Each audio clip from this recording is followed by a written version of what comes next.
കുടുംബജീവിതത്തിൽ ഒറ്റയാൾ തീരുമാനമില്ല, അത് രണ്ടുപേരുടെ തീരുമാനങ്ങളാണ്. ഞാൻ, നീ, അതായത് ഞാനെന്ന് പറയുന്ന ഞാനുണ്ട്, എൻ്റെ ഭാര്യ വിവാഹത്തിന് മുമ്പ് അവളൊരു ഞാനാണ്. അങ്ങനെ രണ്ട് ഞാനുകൾ ഒരുമിച്ച് കൂടുമ്പോൾ ഞങ്ങൾ ആയി മാറുകയാണ്. ഈ ഞങ്ങളായി കഴിഞ്ഞാൽ പിന്നെ എൻ്റെ തീരുമാനവും നിൻ്റെ തീരുമാനത്തിനും വിലയില്ല. അവിടെ പിന്നെ വിലയുള്ളത് നമ്മുടെ തീരുമാനത്തിനാണ്. കുടുംബധ്യാനത്തിന്റെ പേരിൽ സാമൂഹിക മാധ്യമങ്ങളിൽ സജീവമായ ചാലക്കുടിയിലെ ഫിലോക്കാലിയോ ഫൗണ്ടേഷൻ നടത്തിപ്പുകാരാണ് തൊഴിൽപരമായ തർക്കം തീർക്കുന്നതിനിടെ വഴക്കായത്. ഇപ്പോൾ എങ്ങനെ ഇരിക്കുന്നു? നമ്മൾ കാണുന്ന കാഴ്ചകൾ ഒന്നല്ല സത്യം എന്നുള്ളതാണ്. ഭാര്യ ഭർത്താക്കന്മാർ തമ്മിലുള്ള അടി തീർക്കാനായിട്ട് നടക്കുന്ന അവര് തമ്മിൽ അടിയായി എന്നുള്ളതാണ്. അതായത് ഭർത്താവ് ഇവര് തമ്മിൽ കുറച്ച് നാളായിട്ട് അകന്ന് താമസിക്കുകയൊക്കെ ചെയ്യുന്നുണ്ടായിരുന്നു. ഏകദേശം 1 ഇയറോളം ഇവർ അകന്നൊക്കെ താമസിക്കുകയായിരുന്നു. അപ്പോൾ വേറൊരു തർക്കമായി ബന്ധപ്പെട്ട് ഇതുപോലെ തന്നെ കേസ്, ഭാര്യ ഭർത്താവിന്റെ കേസിലെ സംഭവത്തിന് വേണ്ടി ഇവരോട് കൂടെ ഒത്തുകൂടിയ സമയത്താണ് ഇവർ തമ്മിൽ വീണ്ടും പ്രശ്നമായതും ടിവിയുടെ എന്തോ സെറ്റ് ബോക്സിന്റെ എന്തോ യൂണിറ്റ് എടുത്ത പുള്ളിക്കാരുടെ തലക്കിട്ട് ഒരൊറ്റ അടിയെന്ന് വെച്ചു കൊടുത്തു. ഭയങ്കര ഹെവി സീനായി മാറിയിരിക്കുകയാണ്.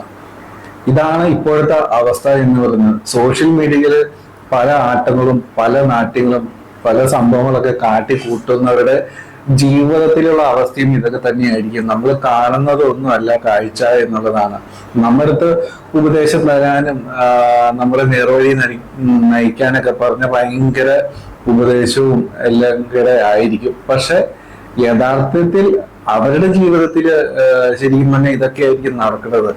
അതായത് സ്വന്തം കണ്ണിലെ കല്ല് എടുത്ത് കളഞ്ഞിട്ട് പോലെ മറ്റുള്ളവരുടെ കണ്ണിലെ കരട് എടുത്തു കളയാൻ എന്ന് നമ്മൾ സത്യം പറഞ്ഞാൽ ആലോചിച്ചു പോയാണ്. ബാക്കി കണ്ടു. സ്ത്രീയുടെ വിചാരം കമ്മ്യൂണിക്കേഷൻ എന്ന് പറഞ്ഞാൽ വാതോരാതെ കുറേ വിഷയങ്ങൾ അങ്ങ് സംസാരിക്കുക എന്നുള്ളതാണ്.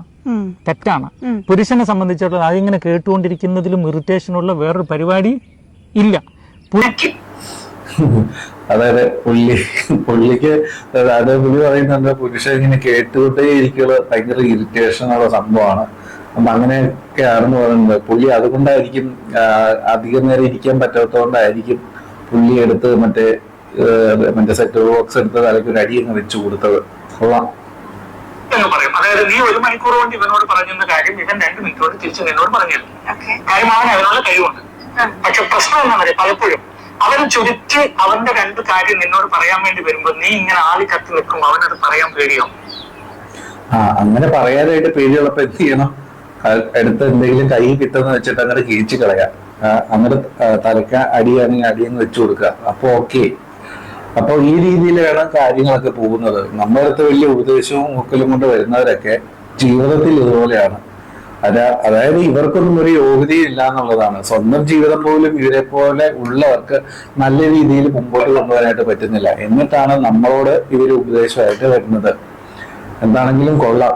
ഇങ്ങനെയുള്ള കുറെ ദമ്പതിമാരുടെ ആട്ടങ്ങളും പാട്ടുകളൊക്കെ നമ്മൾ സോഷ്യൽ മീഡിയാസിൽ കാണുന്നുണ്ട്.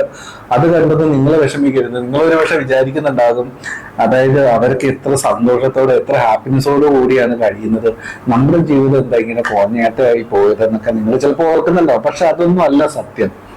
എത്ര വലിയ പണം ഉണ്ടെങ്കിലും എന്തൊക്കെ സംഭവങ്ങളുണ്ടെങ്കിലും എത്ര സൗന്ദര്യം ഉണ്ടെങ്കിലും എന്തൊക്കെയാണെങ്കിലും എല്ലാവരുടെ ജീവിതത്തിലും അതിൻ്റെതായ പ്രശ്നങ്ങളുണ്ട്. ഈ സോഷ്യൽ മീഡിയയിൽ വന്നിരുന്ന് കാട്ടുന്നതൊന്നും അല്ല പലരുടെയും ജീവിതത്തിൽ യാഥാർത്ഥ്യം. അവര് ജീവിക്കാനുള്ള ഒരു മാർഗമായി ഇതിനൊക്കെ തിരഞ്ഞെടുക്കുന്നു എന്നുള്ളതാണ്. ശരിക്കും പറഞ്ഞാൽ അതിലേ പോയി നമ്മൾ തലവെച്ചു കൊടുക്കുന്നത് എന്നുള്ളതാണ്.